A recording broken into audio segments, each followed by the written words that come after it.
Baru saja kita naikkan pujian bahwa waktu Tuhan adalah waktu yang terbaik. Walaupun cobaan itu datang, tetapi kita memaknai bahwa semua bukan kehendak kita, semua adalah rencana Tuhan dan kehendak Tuhan. Permasalahan yang dialami oleh bangsa kita, bahkan sedunia ini, adalah satu sarana untuk memproses sejauh mana kualitas iman setiap pribadi yang percaya kepada Tuhan itu akan diuji. Mana emas yang 24 karat, mana yang 22, mana yang emas tiru-tiruan, itu akan melalui proses diuji. Karena itu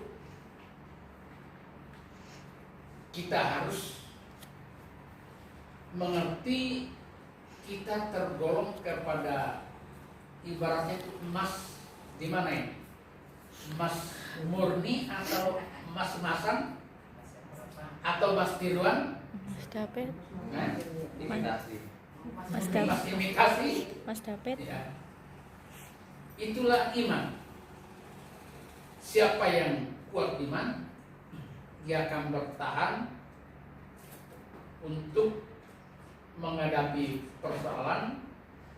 Siapa yang kuat iman, dia akan berusaha semaksimal mungkin untuk mendekatkan diri kepada Tuhan.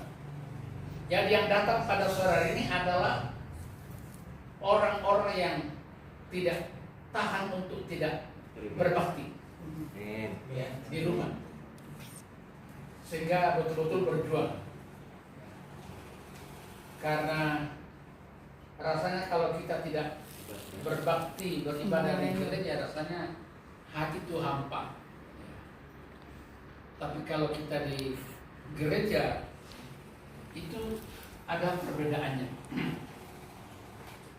Dan Tuhan melihat kesungguhan hati kita.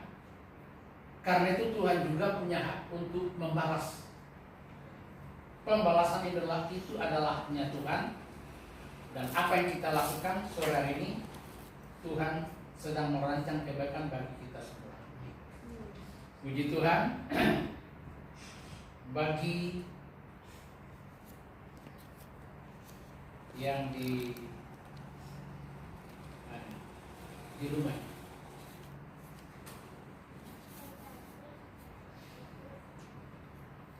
di rumah masing-masing betul ada ibadah keluar apa enggak?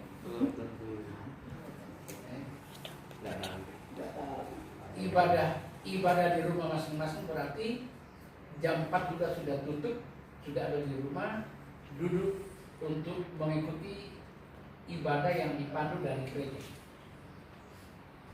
Jadi itu hanya karena mematuhi aturan pemerintah kita. Tapi kalau umpama disarankan tidak ada ibadah di gereja, ibadah di rumah, tetapi tetap bekerja, berarti sama saja. Tetap tidak mematuhi aturan pemerintah, juga tidak taat kepada Tuhan. Jadi sama saja. Ya. Mari pada sore hari ini kita sama-sama belajar renungan firman Tuhan.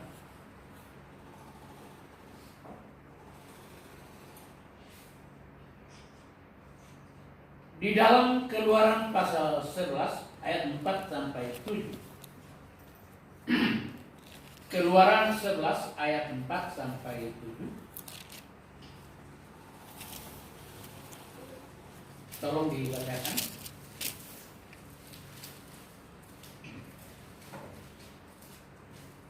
Keluaran 11 ayat keempat sampai ke-7. Yakni firman Tuhan. Tetapi kepada siapa juga dari orang Israel Seekor anjing pun tidak akan berani menggonggong, baik kepada manusia maupun kepada binatang, supaya kamu mengetahui bahwa Tuhan membuat perbedaan antara orang Mesir dan orang Israel. Dan semua pegayamu ini akan datang kepadaku dan sujud kepadaku serta berkata, keluarlah engkau dan seluruh rakyat yang mengikuti engkau. Sudah itu akan keluar. Lalu Musa meninggalkan Fir'aun dengan marah yang menyala-nyala. Berfirmanlah Tuhan kepada Musa, Fir'aun tidak akan mendengarkan kamu, supaya mujizat-mujizat yang kubuat bertambah banyak di tanah Mesir. Musa dan Harun telah melakukan segala mujizat ini di depan Fir'aun, tetapi Tuhan mengeraskan hati Fir'aun sehingga tidak membiarkan orang Israel pergi dari negerinya. Ya, betul. Keluaran 11 sampai 7. 4 sampai 7. Iya. Ayat keempat, berkatalah Musa, beginilah firman Tuhan, pada waktu tengah malam aku akan berjalan dari tengah-tengah Mesir. Maka tiap-tiap anak sulung di tanah Mesir akan mati, dari anak sulung Fir'aun yang duduk di tatanya sampai kepada anak sulung budak perempuan yang menghadapi batu kilangan, juga segala anak sulung hewan. Dan seruan yang hebat akan terjadi di seluruh tanah Mesir, seperti yang belum pernah terjadi dan seperti yang tidak akan ada lagi.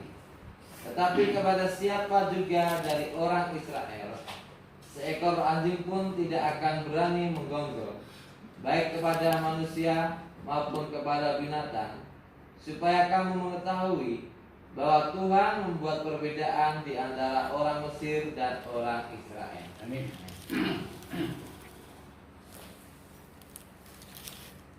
Tulah yang ke-10 diadakan Tuhan pada waktu orang Israel akan keluar dari Mesir untuk bebas beribadah kepada Tuhan, tetapi selalu dihalang-halangi oleh Raja Firaun atau Raja Mesir.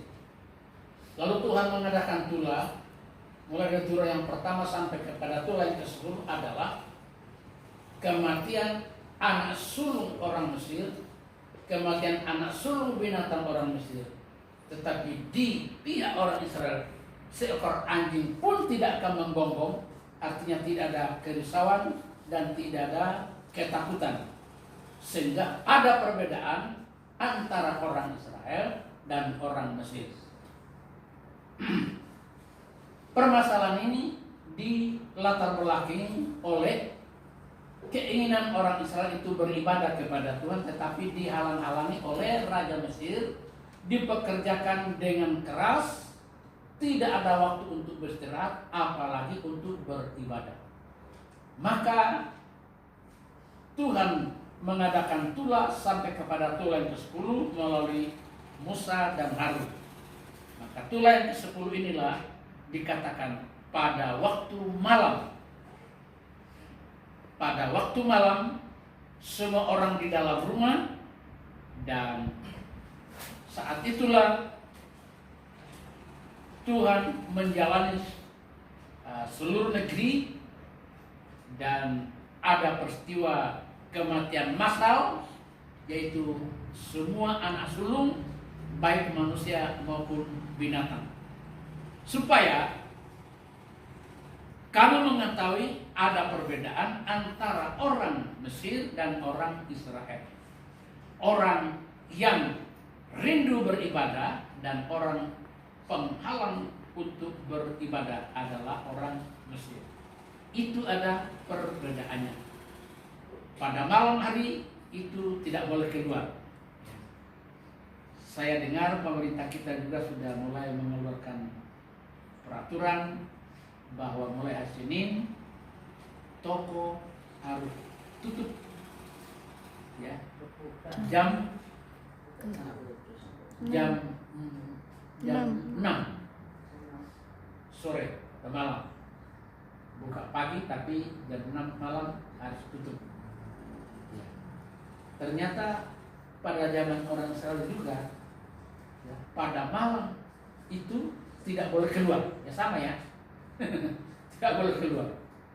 Tetapi pada waktu malam Tuhan berjalan melalui rumah sehingga terjadilah tula, yaitu kematian massal.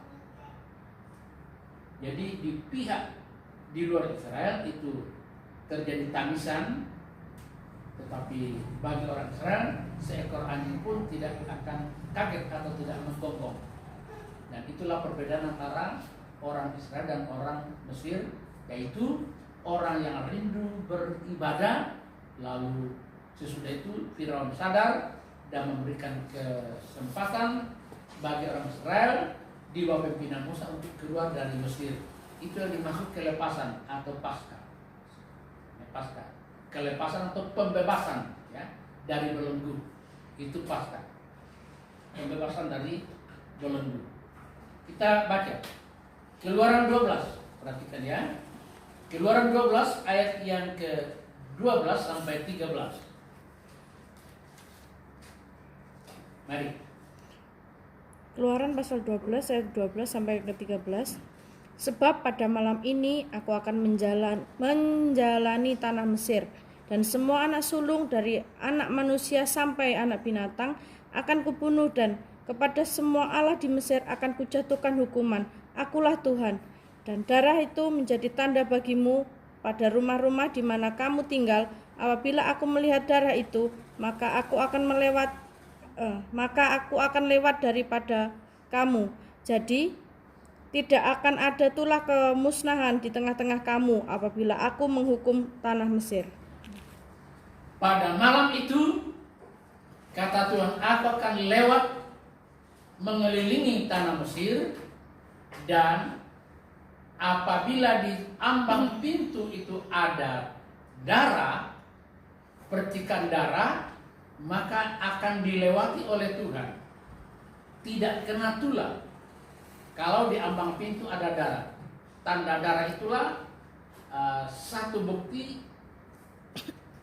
untuk memperbedakan mana yang kena tulah dan mana yang tidak. Karena orang-orang Israel menyembelih kambing, domba, kemudian diambil darahnya, dipercik di ambang pintu, dan kalau Tuhan lewat pada waktu malam untuk mendatangkan tulah, maka luput dari tulah kematian. Untuk rumah yang ada tanda darah itu,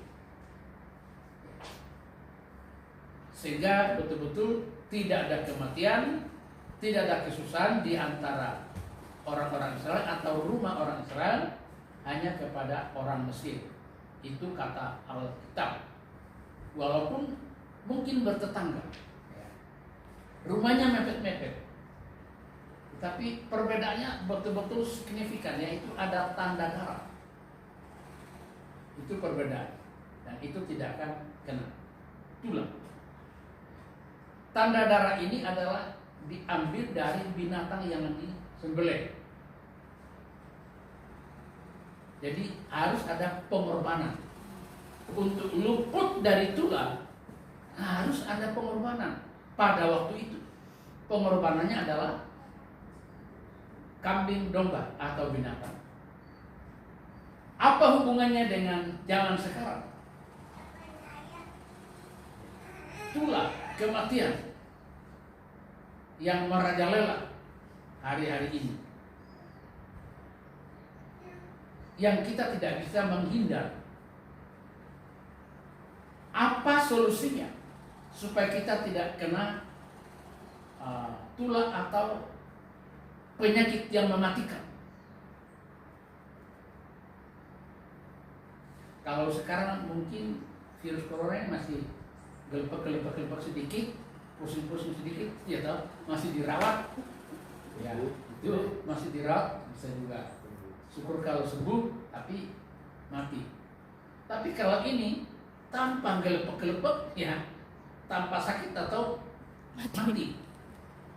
Dalam keadaan segar bugar, Tuhan lewat, mati anak sulung. Apa relevansinya? Apa tandanya tentang hal yang ditakuti hari-hari ini? Tentang virus dari corona ini yang begitu menewaskan ribuan orang, betul-betul menakutkan dan bersifat misteri penularannya, penyebarannya tidak bisa kita hindari. Kalau itu benda unggul mungkin kita bisa menghindar ya, tapi karena itu tidak kelihatan maka sulit kita menghindar. Walaupun dari pihak kesehatan itu sudah diusahakan dengan semaksimal mungkin jaga jarak, jaga kebersihan, cuci tangan, ya, makan makanan yang bergizi, rajin berolahraga, ya, pakai masker. Itulah usaha pemerintah kita. Tetapi ini tetap rahasia, ya. Bagaimana kita menghindar? Karena ada di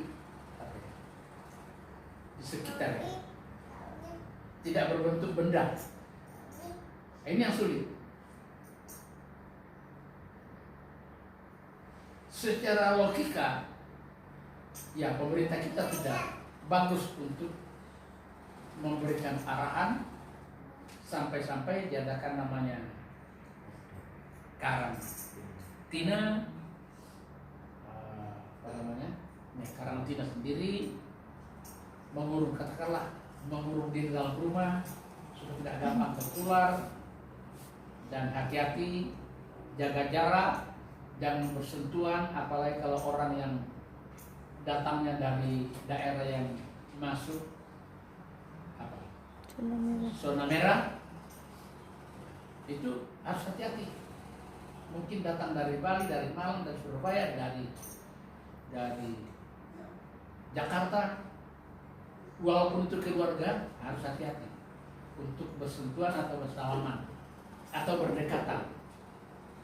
Cukup menakutkan, betul-betul menakutkan, sampai-sampai jenazah yang kena virus corona itu tidak boleh layak kecuali bagian kesehatan saja. Dan ada beberapa tempat tidak mau menerima pemakaman di tempat jenazah itu. Kan mengerikan sekali. Nah, adanya ini, mari jangan kita semakin takut, tetapi mari kita semakin dekat sama Tuhan. Jangan semakin jauh dari Tuhan, ya. Pemerintah sudah memberikan peluang supaya melaksanakan ibadah di rumah. Bagi yang tidak mau datang ke gereja atau ke tempat ibadah lain, walaupun bisa diatur jaraknya, ya, tetap di rumah. Tetapi apakah betul melakukan ibadah di rumah atau tidak? Itu kan pertanyaan. Ya. Nah, sekarang ya anggap saja risiko ditanggung penumpang sendiri ya. Nah, mari kita akan melihat kembali. Pada malam itu Tuhan lewat dan rumah yang ada tanda darah akan dilewati, tidak akan kena tulah. Jadi Tuhan punya otoritas, ya. Tuhan punya pilihan. Yang dipilih yang dilewati tulah siapa? Rumah yang ada tanda darah. Ibrani, bacakan. Ibrani 9 ayat 12 sampai 14. Yang membacakan pelan-pelan supaya kita dapat mengikuti. Ibrani 9 ayat 12 sampai 14. Mari perhatikan.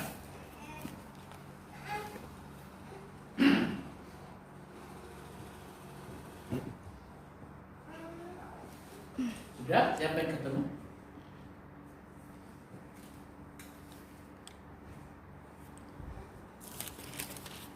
Saya ulangi ya. Ibrani 9 ayat 12 sampai 14.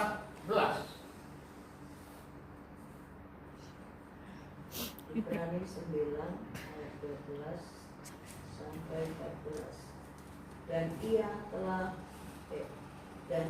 telah masuk satu kali untuk selama-lamanya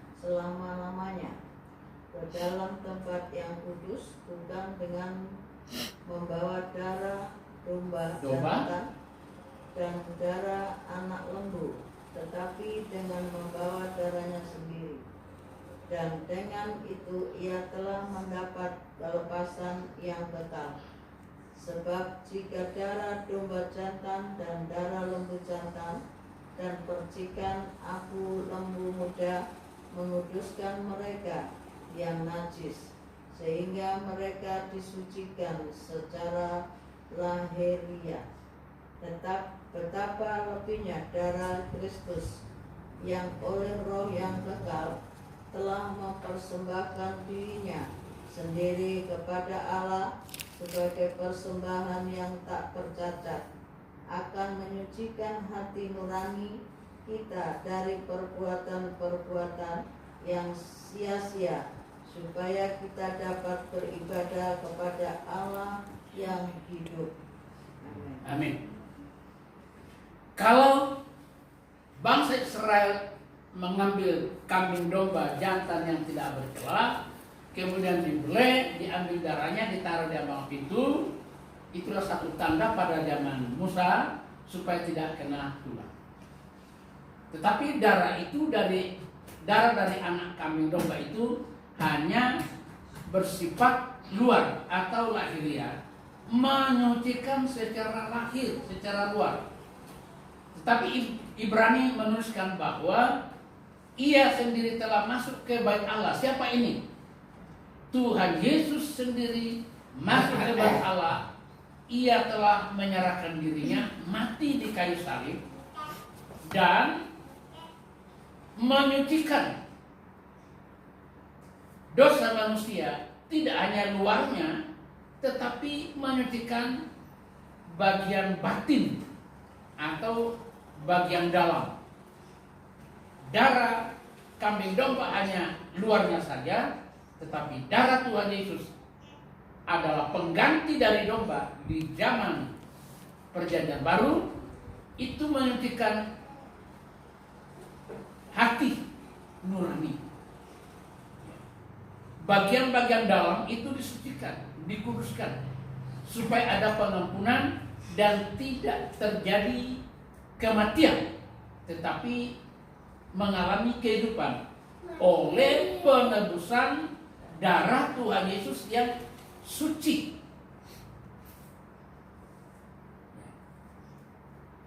Kita boleh meningkatkan kesehatan melalui kebersihan, cuci tangan, ya.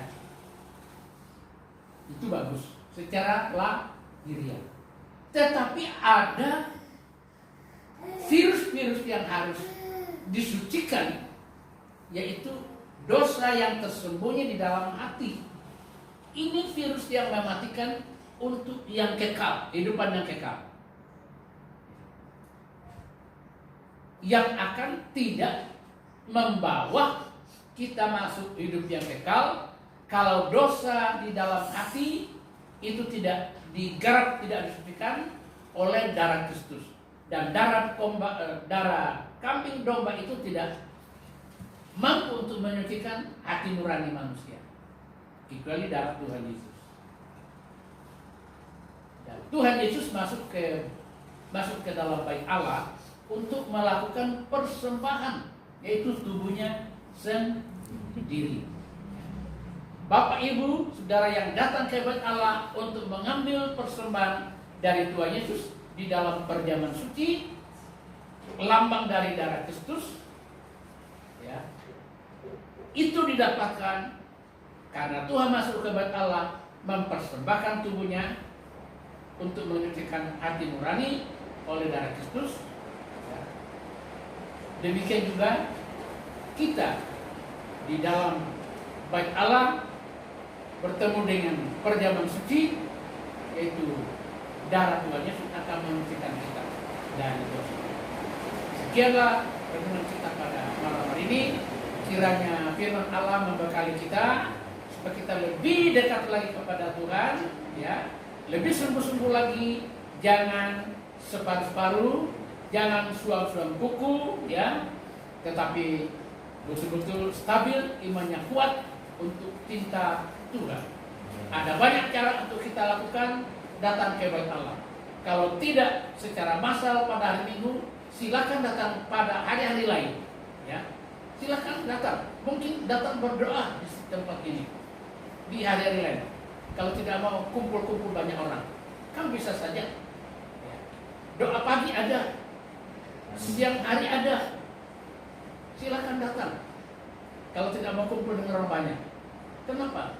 Tuhan Yesus itu masuk ke bait suci, mempersembahkan tubuhnya. Gitu ya. Jadi bisa saja. Tadi siang ada satu orang Kristen dari gereja lain. Hah? Tadi pagi. Dari gereja lain. Datang minta izin untuk masuk dalam gereja berdoa. Itu dari gereja lain. Nah, kita yang ada di sini, mengapa kita tidak mau gunakan tempat ibadah kita untuk datang berdoa? Itu cuma satu orang loh. Dia juga orang sibuk bekerja.